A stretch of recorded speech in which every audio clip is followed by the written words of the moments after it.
Hello and welcome. I'm Master Lama Rasaji, and this is our Friday Shangri-La edition of Rasaji Speaks. I'm here with Our Lady, the Queen of Heaven, the Madonna, Mother Mary. Don't forget, it's not too late to sign up for live training.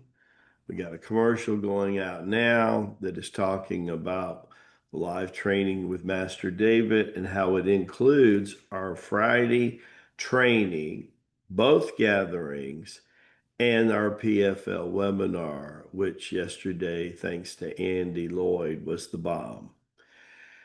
Today, I want to talk about my favorite saint, and that is Saint Padre Pio.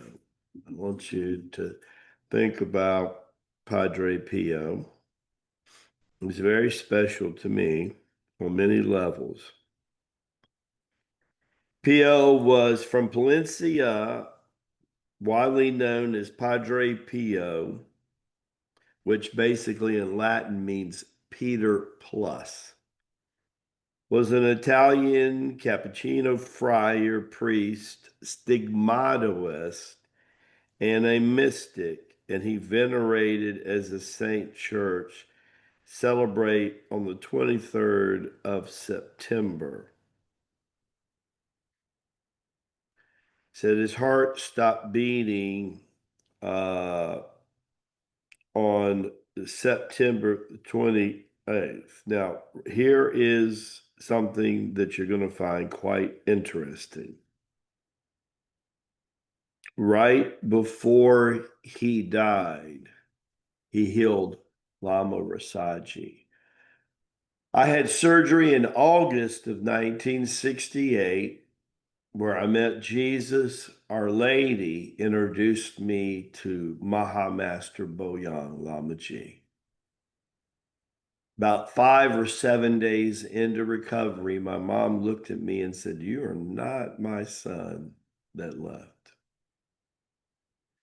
They went franticking because my drainage tubes for my kidneys, of which on the 10th day I will feel them pull out, and they will pull out, and I can feel them pulling them all the way through my body. Can you imagine a child 12 years old experiencing that? Anyhow, there was a friar, big, dark, brown hood, like you would think about in the Robin Hood series, Friar Tuck. That's with the friars. Franciscan friar, and he came over to me and put his hands upon me, right where the pain was. And I could see the pain go up his hands into his arms. And I was in and out of my body at the time. I came back into my body. I would not know who this person is for a good 10 to 20 years later. When in between my searches in and training in India and Tibet, I meet this beautiful soul by the name of Joseph. And he works downstairs beneath the Immaculate Conception Church, downtown Jacksonville. There's a bookstore, and about 90% of everything outside of his salary and a few other costs, they take in. The poor comes by 2 to 3 days a week to the back door, and these are alms for the poor.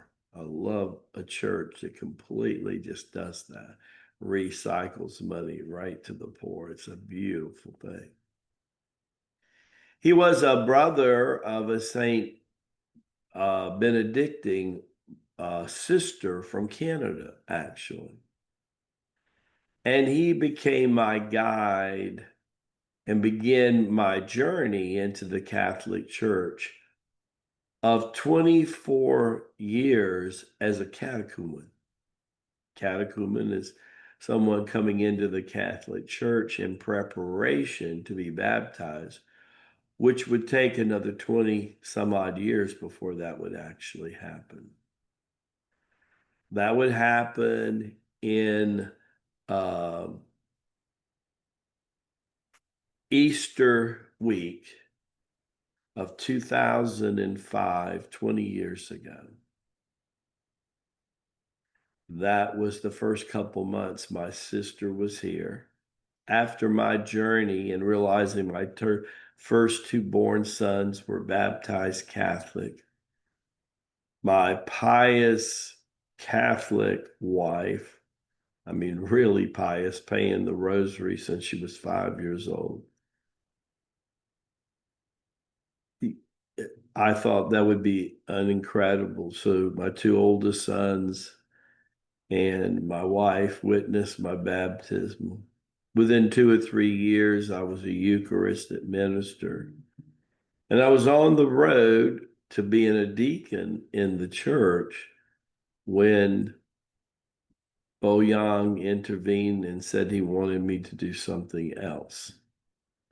And that would begin my travels in 2013 to 2019, spreading Tai Chi Gong all over North America, preparing me to be a master Lama one day, where I would take on 2 to 3 countries at a time: America, Canada, and the Philippines.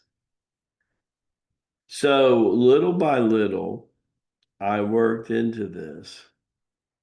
But Padre Pio was like the seventh saint that I read about after reading a good 20 or so. St. Francis, little Teresa the Flower. Lo and behold, as I began to read the saints and paralleled that with the Bhagavad Gita, the Ramayana, the Shiva Purana, Upanishads, I began to notice a common parallel between a saint, a Catholic saint, and the antediluvian patriarchs of the Old Testament, along with the religious scriptures of the Far East. I started to see this figure eight begin to happen. I thought it was incredible that look at these coincidences. It was not coincidences.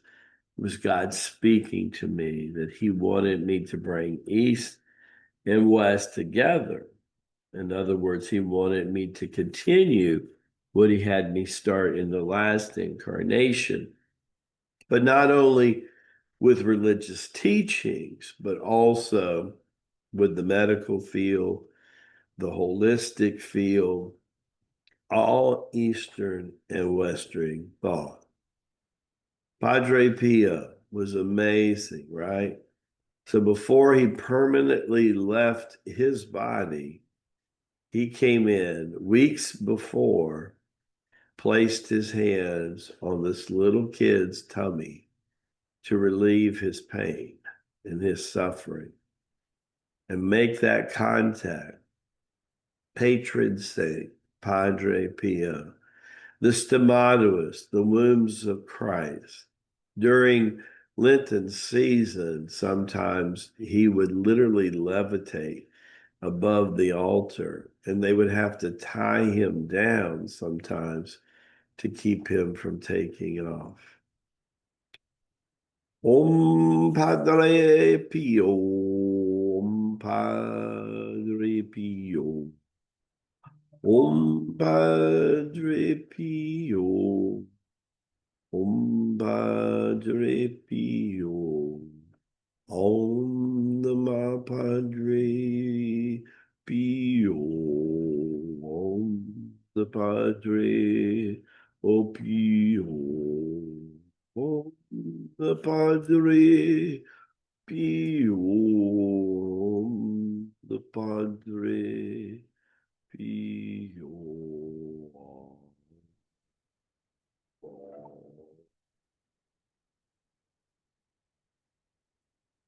Don't forget, tomorrow's Bible study Saturday. Look forward to sharing with you. Had a couple students in the last couple tours give me a special Bible, and I'm going to read from that Bible tomorrow. Haven't even cracked the book yet, been waiting for the Holy Spirit to tell me. They tell me now is time to crack that book. Baraka B'Shai, which means may the blessings be to you and to your glorious family. We'll see you tomorrow, bright and early, on Bible study version of Versailles Speaks. God bless you all. Love you much.